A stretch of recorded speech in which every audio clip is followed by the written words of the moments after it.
Okay, hello, so now we're going to start the model debate. With that, I call government to stand. So the government, the first speaker is Mitsushi Ono.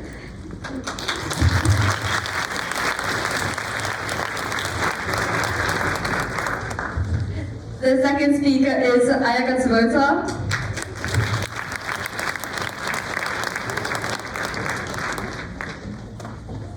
The third speaker is Hitoha Negoro.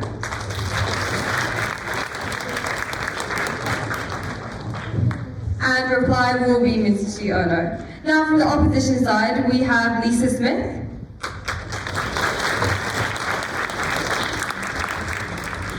Second speaker, we have Tomoaki Sano.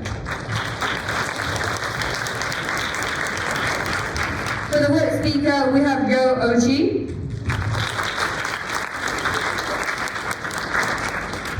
Tomoaki Sano will be the reply speaker.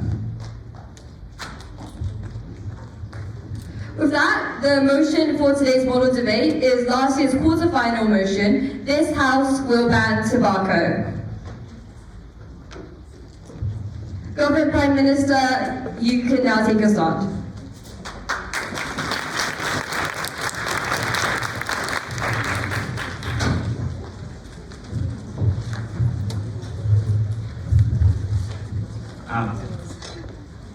Can you hear me?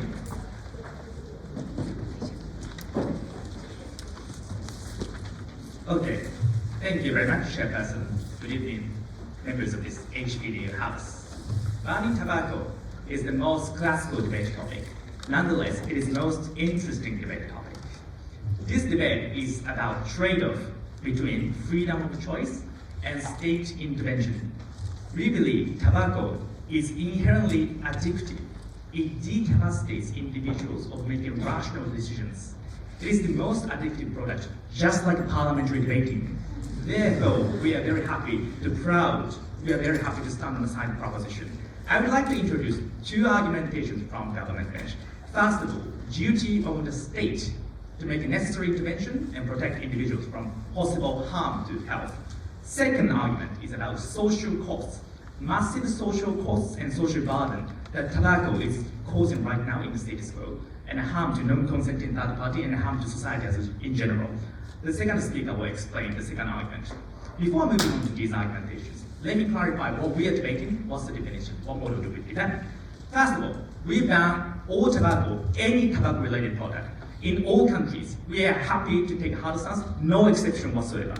Secondly, we are happy to impose very severe punishment upon those who engage with the transaction of tobacco. We are happy to imprison them if it's necessary, just like we severely regulate drug dealings. So let's move on to the first argument, duty of the state. The thesis of this argument is very clear. There is presumption in favor of freedom of speech, freedom of choice, liberty, individual autonomy. That's very important in liberal democracy. That's kind of cool. But there are some circumstances in which it is necessary for the state to protect individuals and compromise individual freedom of choices. And that is our justifiable true belief. Let me prove this with several logics. What are those circumstances? On a first level, when people cannot rationally consent to its risks, in the status quo, tobacco industry are conducting massive lobbying behind the scene in order to shut down every discourse around the risk of tobacco. Tobacco companies are usually sponsoring sports events, TV, drama in order to culturally glorify smoking. Or tobacco companies are sponsoring academic research in order to disseminate the messages that tobacco is not that unhealthy. Because of those lobbying activity, the people's perception towards the risk of tobacco is distorted. The tobacco industries manipulate the ways in which people perceive the risk of tobacco. People's sensitivity of its risk is structurally diluted and reduced. Therefore, this situation necessitates state intervention. There is massive asymmetry of information. People are exposed to distorted information about risk of tobacco. Therefore, we don't think citizens are able to rationally consent. On the second level, I will take later. Secondly, people cannot make rational decisions because it is biologically addictive. So many other things are addictive in our society. For example, parliamentary debating, or gambling, online video games. But tobacco, what is unique about tobacco is biologically addictive. It decapacitates individuals from making rational cognitive decisions. So once you opt out in smoking habit, it is hard to opt out. Therefore, at the point at which you opt in this habit, you are no longer able to make rational decisions. Thirdly, tobacco is exploitative. So what demography of customers are we talking about? Tobacco companies specifically target uneducated, poor, underprivileged community. Therefore, those groups have low literacy about the risk of tobacco. And let me compare who's benefiting at whose expense. We can see rich individuals with literacy, like educated people, like opposition bench, are able to exercise freedom of choice with rationality. But what we are talking about is a vast majority of uneducated, poor individuals who are prone to exploitation. I will take point of information. We talk about why there's a lot of manipulation by companies around the social narratives surrounding tobacco. But government has the incentive to protect citizens' lives, as you say, on your side of the house. That's why we learned the harms of tobacco smoking in school and etc. How can you say that social narratives will change on your side of the house? That's very simple. When we ban tobacco, we shut down any access to tobacco. So automatically people will understand it is very harmful, just like a drug, just like we have already banned drugs in the status quo. So that now we have proven that tobaccos are structurally exploitative and it decapacitates people make irrational decisions. Why state bears this moral duty in the first place? Let me get on to more philosophical discussion from now on.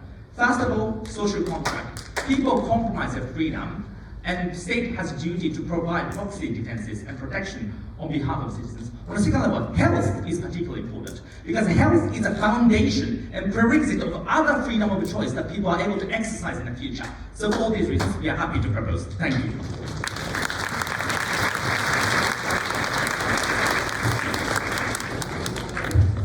Thank you, Prime Minister, for that wonderful speech and brave confession of a debate addiction. Hopefully you can get the help you need. Next, we can move to Opposition First Speaker, Lisa Smith.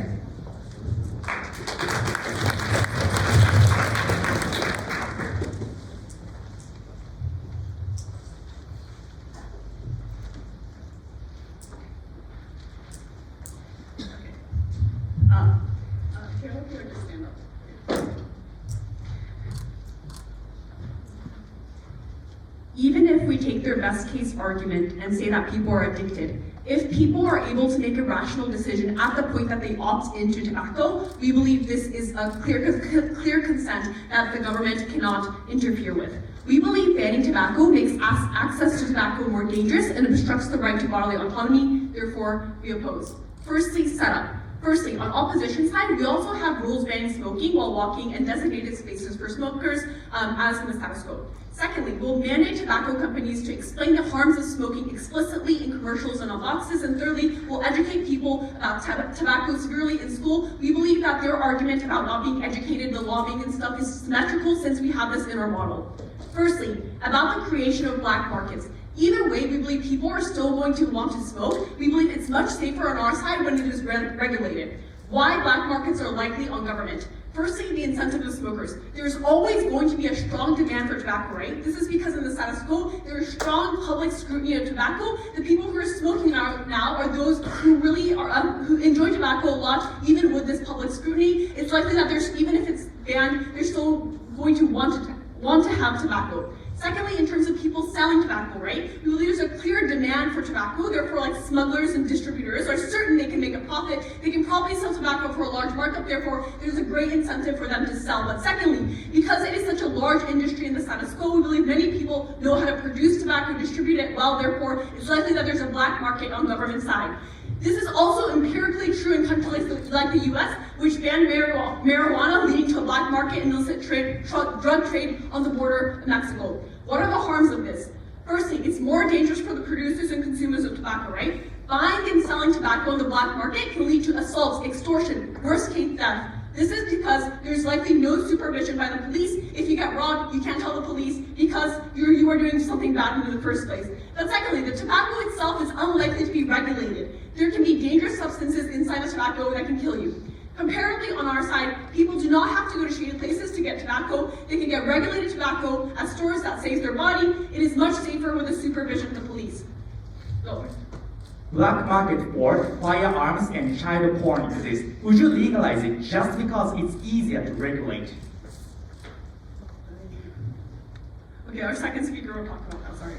Next, about less tax revenue. We believe on government there is likely to be less tax revenue because things on the black market are unlikely to be taxed. Comparably, on our side, we're able to have consumption tax, luxury tax on tobacco, which is like extra money for infrastructure, welfare, things that are good for our country.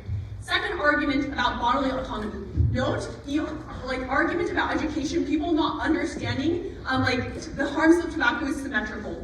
We believe people have the right to bodily autonomy to hurt their body without the interference of the state, as long as there is informed consent and when they are not harming others.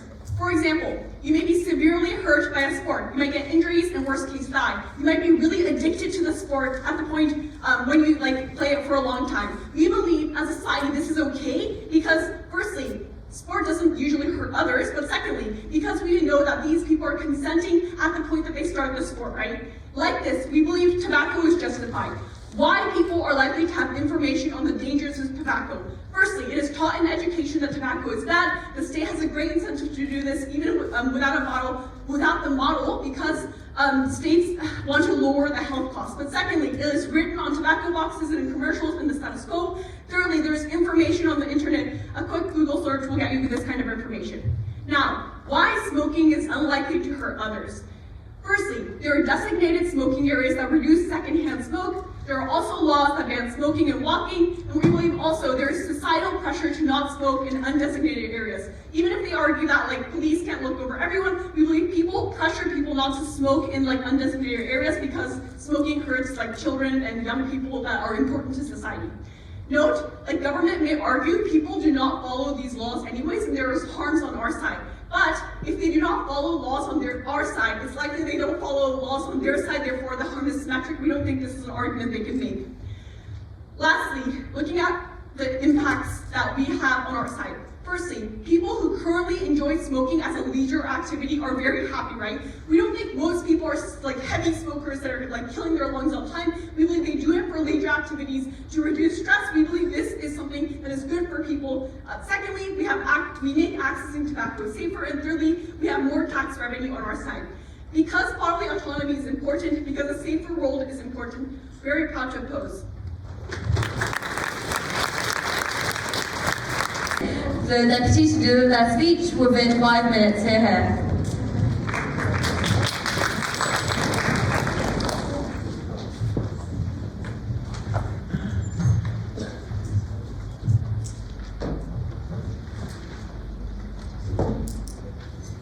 Imagine that you were a little girl born into a family of smokers.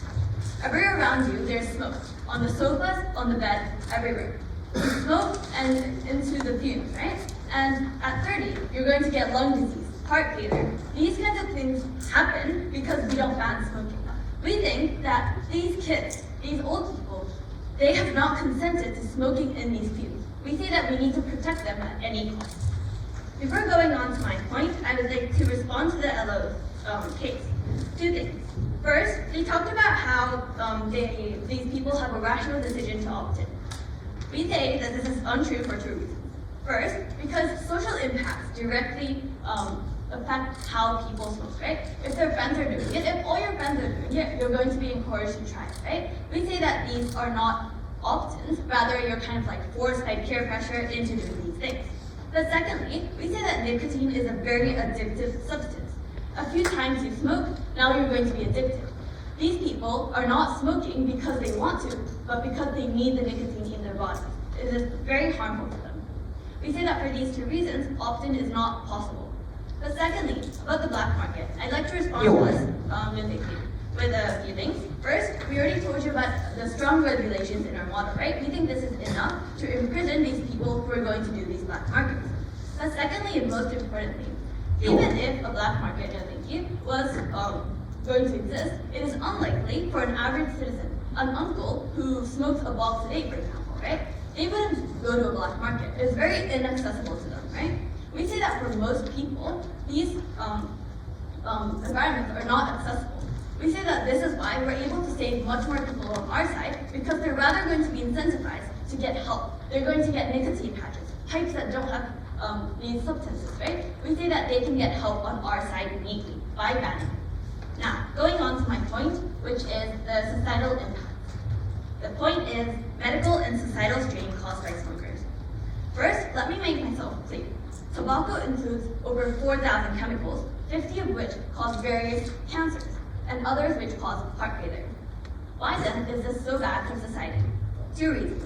1, smokers put immense pressure on medical costs. This is because A, their immunity is very low, right? And they're more vulnerable to colds, fever, asthma, etc. But B, they take up beds, which means less beds for non-smokers. This looks like treating lung cancer that takes ages because the chemicals are already in their bodies. We think that this is why this is bad. But secondly, this is bad for society because there will be less people in the workplace. Tobacco kills people. More than 8 million people a year, right? More deaths, especially in their 40s or 50s, means that we lose the most important workforce, and they have the most responsibilities. This means that other people, non-smokers, have to fill up for their positions. We say that this is not right. Now, I've explained 2 reasons why this is bad. So why then do we need to ban smoking? 3 reasons. 1, there's less resources for non-smokers who suffer from sickness, right? It is wrong that people who have had healthy lifestyles, like most of us here, have to wait for a bed when we finally get sick at like 80 or 90. We have to wait with our bodies deteriorating. We think that this is wrong, right? But secondly, in most countries, the medical costs outweigh the tax revenue. This means that the social practice of tobacco has no benefits whatsoever. It only has deficit for these countries. At the point in which freedom of choice is costing society a lot of money, we say that we need to stop this practice. But thirdly and most importantly, it is principally wrong for the government to benefit off of addiction that harms not only the smokers, but the non-smokers, us, who just walk around and inhale the smoke every day. We think that they, us included, we endure second-hand and third-hand smoking. We fall sick, right? Seismic extreme smoke kills more than 1 million people a year, and this is enough to prove just how much of a harm this has. We think that at the point in which innocent people are dying, freedom of choice must be limited. We need to stop this practice right now. Note that this is why tobacco is different from alcohol or other substances, right? Tobacco, the smoke, goes to other people's lungs, our lungs, and it harms our health. It kills us. We should not be allowing this. It is clear who we need to prioritize, right, and why. For these 3 reasons, to save future beds and to stop preventable deaths, we must ban tobacco. Thank you.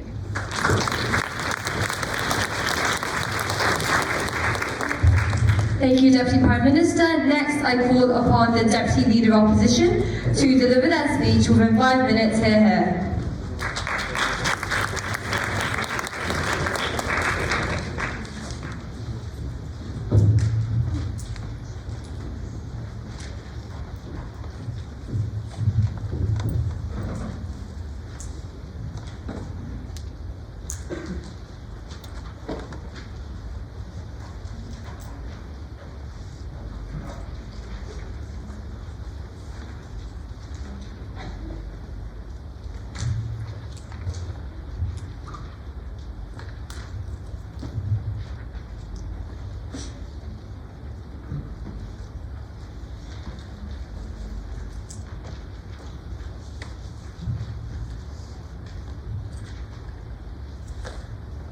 I begin my speech in 3, 2, 1.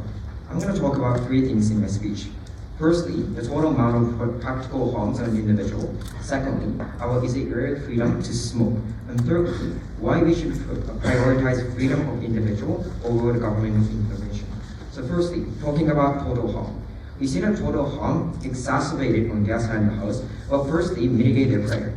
They say if you ban the tobacco, probably many people and decrease the chances of smoke. However, the peer pressure still exists on their side of the house. Probably your friends might smoke out of your black market, right? And probably, and most importantly, the sense of breaking rules still, maintain the curiosity of individual. And many people have a curiosity of smoke on their side of the house, right? So this is a threat of their argument.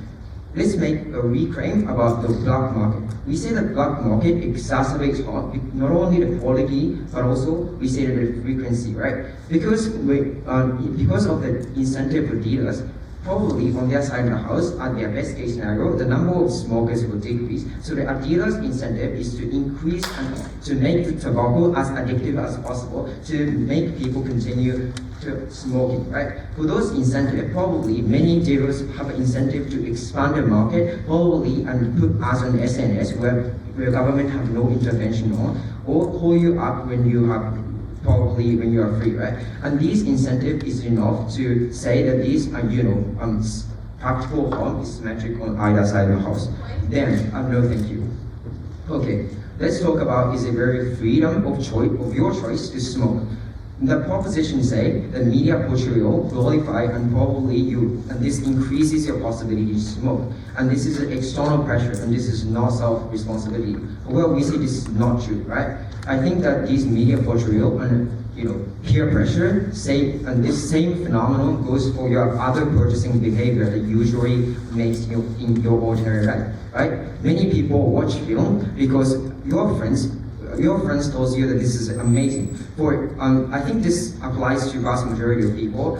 People go to Tokyo Disneyland because other people tells you that this is very worthwhile experiences, right? And this also another example is that buying clothes. You probably buy clothes when others show attractive, right?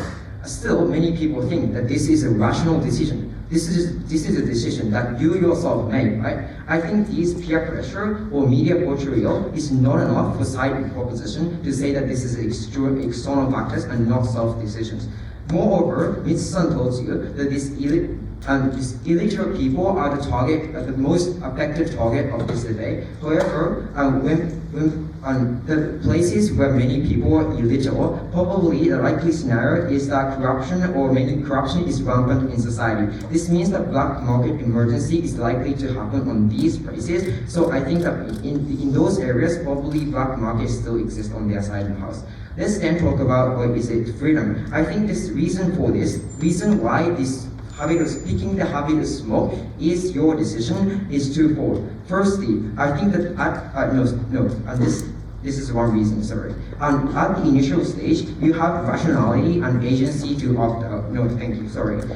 Know that one-time smoke is not enough to get you addicted. You have to be addicted.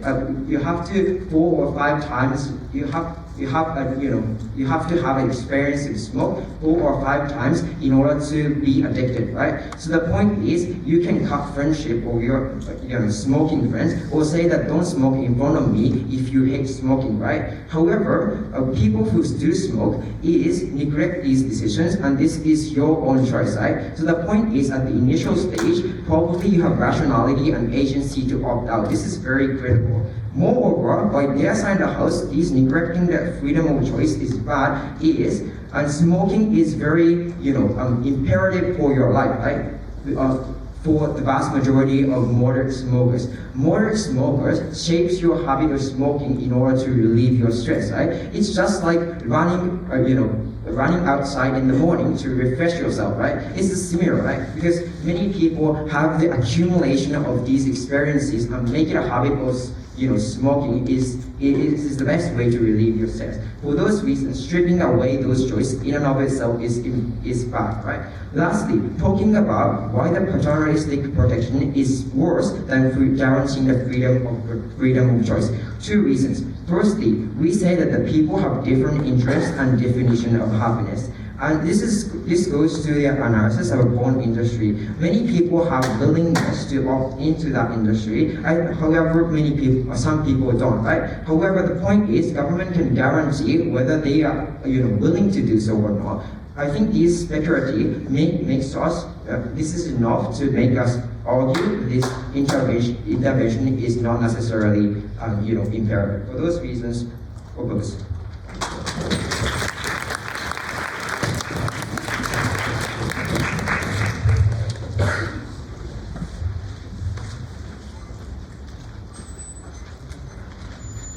Can you guys hear me?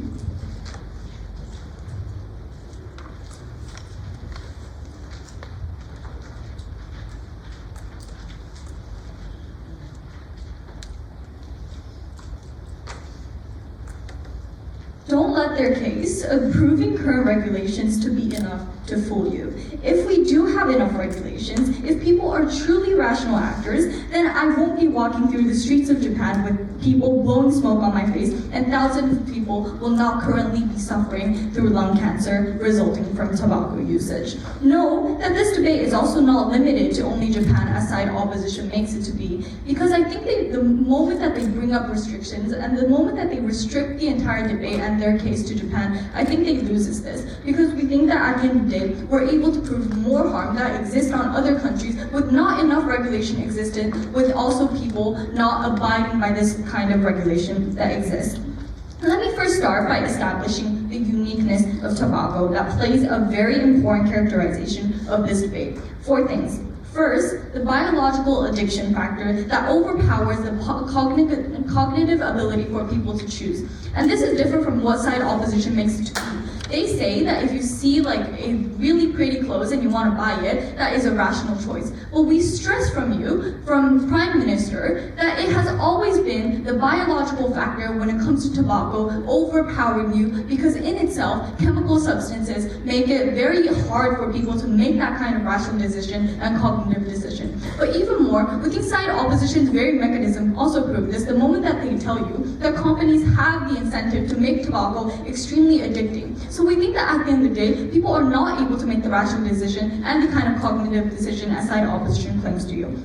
But second, the tobacco industry is very consistent on lobbying and making it so that it doesn't necessarily appear to people that they have as much harm as they actually do. And we think that at the end of the day, this is a very important mechanism, because things like alcohol, things like gambling, they also carry the kind of harm that is exactly depicted on like tobacco usage and tobacco companies usually depict. The third thing is that we think tobacco usually target underprivileged individuals and the lower class when it comes to consumption and when it comes to them actively buying into this product. So at the end of the day, they target the people who are going to take this kind of harm the most, and the kind of people who has to pay the most, the people who are not able to be able to afford the kind of harm that it results from this usage.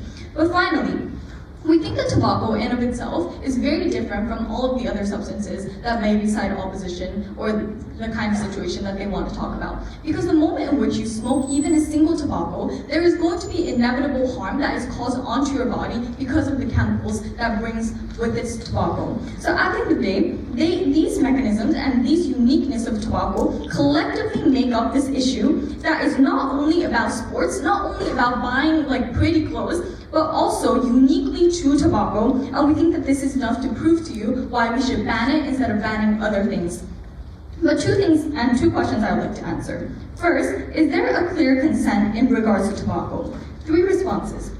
First, we think that as our entire PM speech tells you, there are lobbying, there are sponsors into researches, and there are also cultural factors that all contribute into this kind of manufactured consent in which people are not able to fully consent rationally into the usage.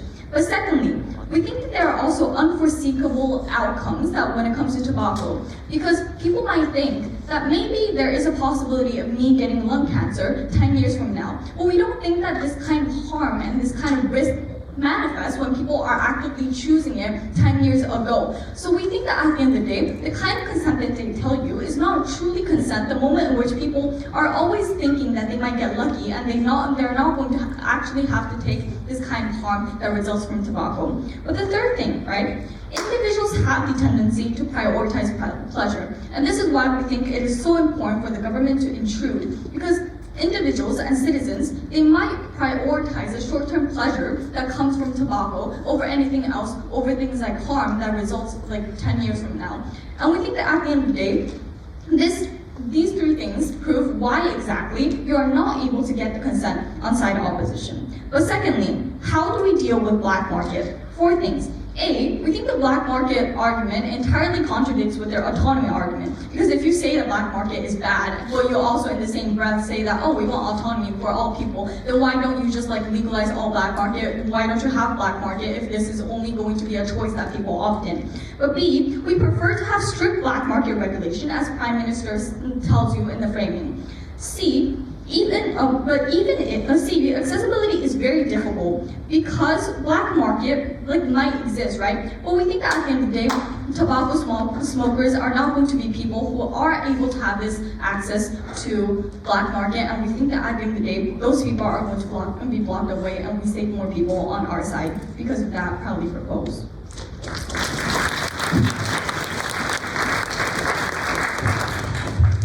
Thank you, Government Whip. Next, I call upon the Opposition Whip to deliver their speech within 5 minutes here.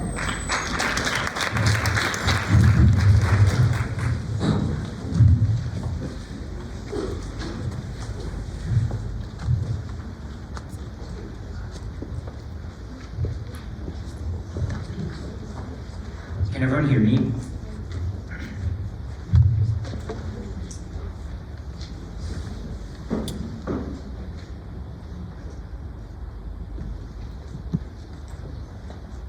Side proposition tries to use examples to support their case. How tobacco kills thousands of people per year. But considering that millions of people who smoke on their side of the house, I think we can conclude from their examples that the vast majority of people who do smoke rationally and are rational about their smoking and consumption. I'll talk about two things in my speech. Firstly, on practicals, and secondly, on principles.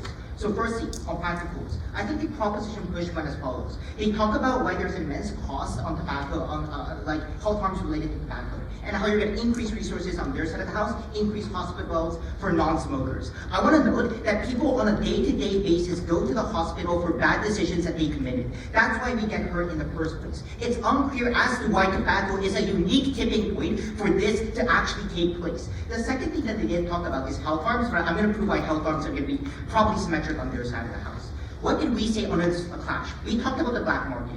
They gave us three major responses. Number one, they talked about why is it just tobacco? But I'm going to ask you the same thing, right? Why is it just tobacco? Alcohol exists on their side of the house. E-cigarettes exist. Vaping exists. Why just tobacco? I think this is symmetric. But the second thing that they talk about is about strict black market regulation. We talked about why regulation doesn't exist in the black market. That's our entire premise of our argumentation. The third thing that we talked about, that they talked about, was about how you decrease accessibility. But is the black market really that inaccessible? If you go to the black web, you just have to download Tor, right? You have to just meet dealers. I don't understand how for desperate individuals who are in desperate need of tobacco, it's that inaccessible to the point that they don't use it on their side of the house. Moving on to principles then. No, thank you. I think there are two major government pushes coming from their side of the house. The first one's on the duty of the state and why people don't have a choice to opt into tobacco. There are three mechanisms that they gave here. Number one, on tobacco companies and how they spread social narratives that force individuals to smoke tobacco. But I just want to know, you still have to buy into those narratives spread by the tobacco companies. We gave you reasons why the government has the incentive and will probably spread competing narratives surrounding tobacco consumption on our side of the house, and why those social narratives still exist on their side of the house as well. We think that you can opt into this narrative as well. We think that there is a choice even if the narrative surrounding tobacco is being glorified by tobacco companies. I don't understand then why you decrease choice on their side of the house. The second thing that they then talk about was why it's biologically addictive. Three responses here. Number one, it's not unique. Alcohol exists. E-cigarettes still exist on your side of the house. Number two, on opt-in, you originally have to opt into tobacco in order to get addicted in the first place. This is what second speaker points out. There's no response coming from their whip. The third thing I want to point out, no thank you, is that smoking exists on a spectrum. That rational individuals who know the effects of smoking exist to the vast majority of, are the vast majority of smokers. For those individuals, it is unfair to ban tobacco because of the negative image that irrational smokers spread on their side of the house. The third thing that they then talk about was that poor people don't have education. Two responses here. Number one, we have equal fiat to assume as side government, so we can educate them more on our side of the house. We think that is in part our regulation. The second thing that the second response is that I think in poor regions, black market exists to a more frequent degree. That means that on their side of the house, you decrease poor individuals' health because for these individuals who probably opt into the black market if they're so desperate enough. We talked about personal autonomy in this clash. we talked about why people have different views of happiness, so it's important to give people autonomy so they can pursue their own happiness. So the weighing mechanism here is as follows. Tobacco smokers exist on a spectrum. There's light and moderate smokers who smoke rationally, and these individuals are going to be negatively affected by the irrational smokers. Why are light and moderate individuals outweigh in terms of scale and in terms of number? There are two reasons why. Number one, people are generally rational. I think people understand the harms of tobacco and will probably think about it before they opt into tobacco consumption. But the second mechanism here is that social narratives exist and we can proliferate them more on our side of the house. The second argumentation that side proposition gives under this argument is that secondary harms exist and that people who are proximate to smokers can opt out of secondary harms. I have two major reasons why we actually flip this argument. The first reason is that there are a bunch of mitigatory mechanisms as to why secondary harms isn't that big of a deal as they claim on their side of the house. I.e., that regulation disallows people to smoke in public. That was our frame. People are rational, they don't smoke in public. And there are social narratives against public smoking in the first place. This proves that the extent of their harm on secondary hope is people who are proximate to the smoker, family, kids, and etc. I'm going to further mitigate their argument. So, we think that love for people who are proximate to you outweighs the incentive to smoke in the vast majority of instances. But even in instances where the love for people who are proximate to you doesn't outweigh the incentive to smoke, I think they will just turn to the black market because people are going to be desperate to smoke. We think that this actually flips our argumentation because of the bad chemicals that we introduced from first speaker. For all of these reasons, we're so proud to oppose.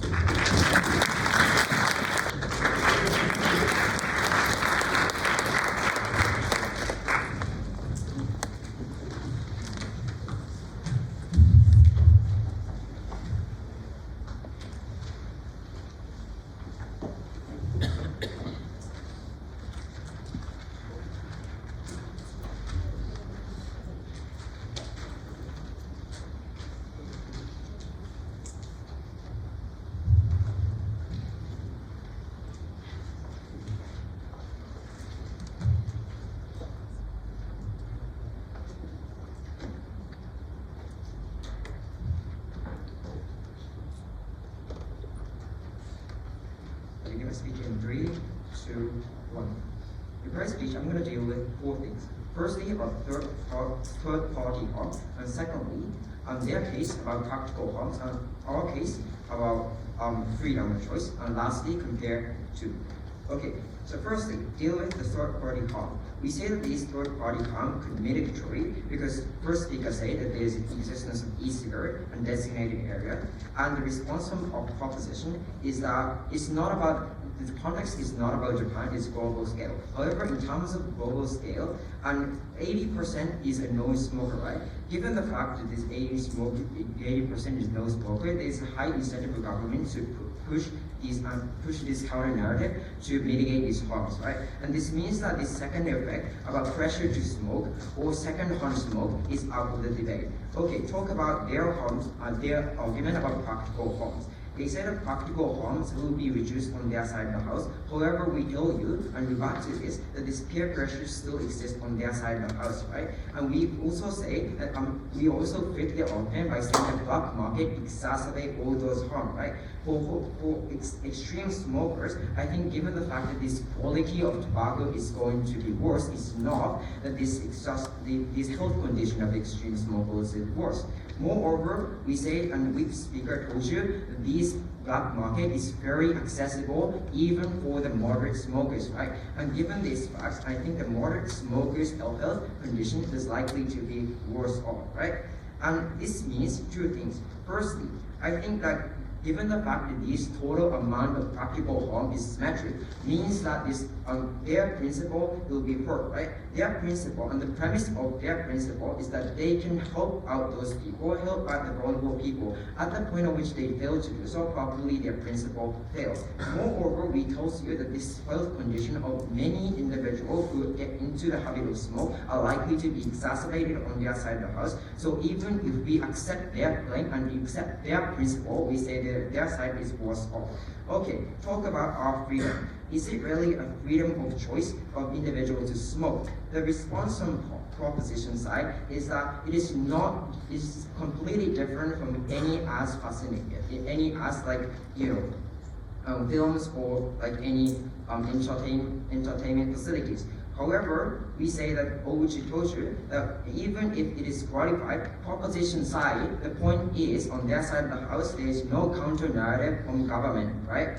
On our side of the house, at least, we have a regulation, we have a counter narrative, like we see in the status quo, many governments and health organizations, healthcare centers put out many messages onto a very ordinary individual. The harm of smoking is so harmful, right? On their side of the house, even if they reduces the amount of fascination from tobacco industry, probably at the same time reduces the counter narrative from government. This means that this on their side of the house probably and these pressures still exist. Moreover, we say that freedom should be guaranteed. This is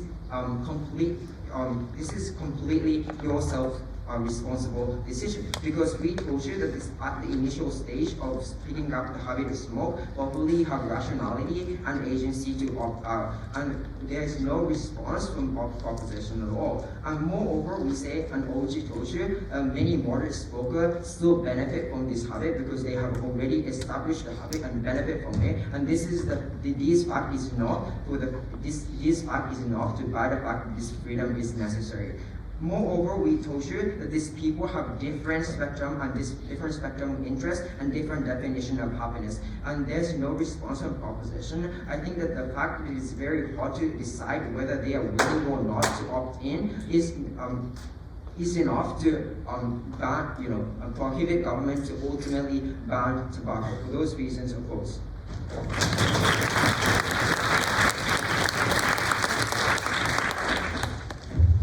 Thank you, Leader of Opposition reply. Finally, I call upon the Prime Minister reply to finish this debate. Within 4 minutes, here.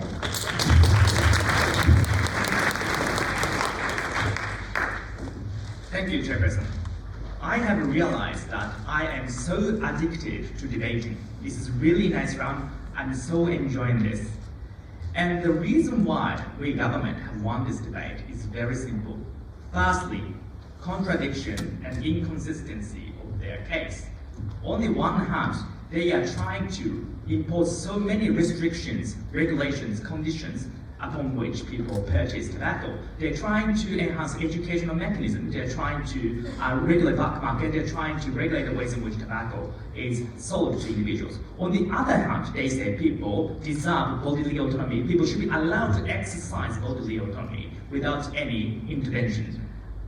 Which argument is wrong and why? I am not sure. This inconsistency reduces the credibility of their first principle argument. On the second level, interestingly, they chose black market as their main case. Well, if you have sufficient amount of resources to impose restrictions and enhance education, you can use the same amount of resources to increase the number of police and crack down black market as well. That's the response from opposition, government whip. So if you have capability or political resources to implement restrictions or policies, then we are able to crack down black market as well. I don't know why the black market is that important issue in this debate. Nonetheless, I would like to ventilate two clash points in this debate. First of all, is black market serious enough compared to massive social harm? On the second level, who's benefiting at whose expense at the end of the day? On the first level, is the black market serious enough?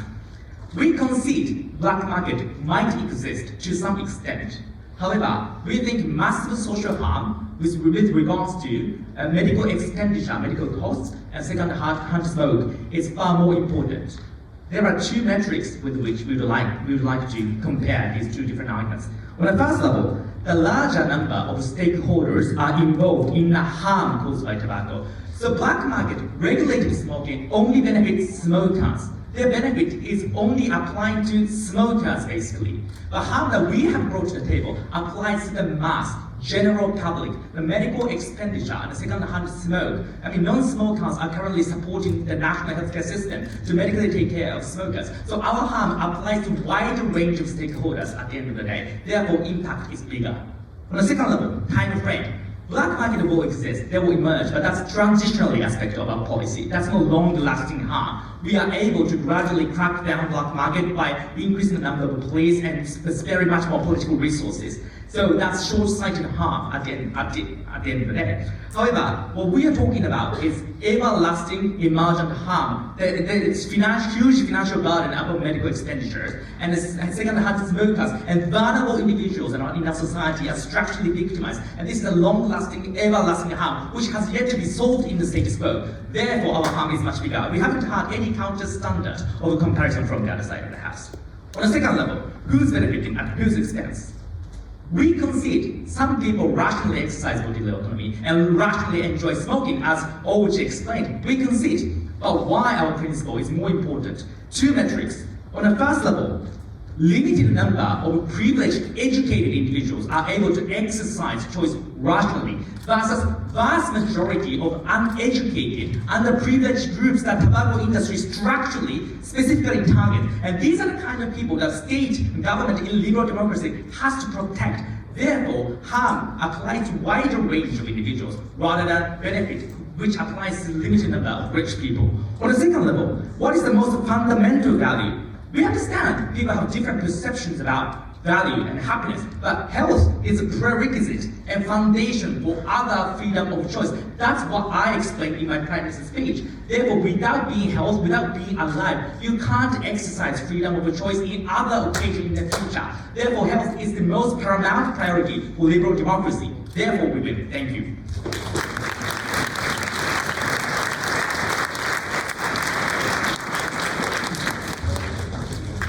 Thank you, Prime Minister.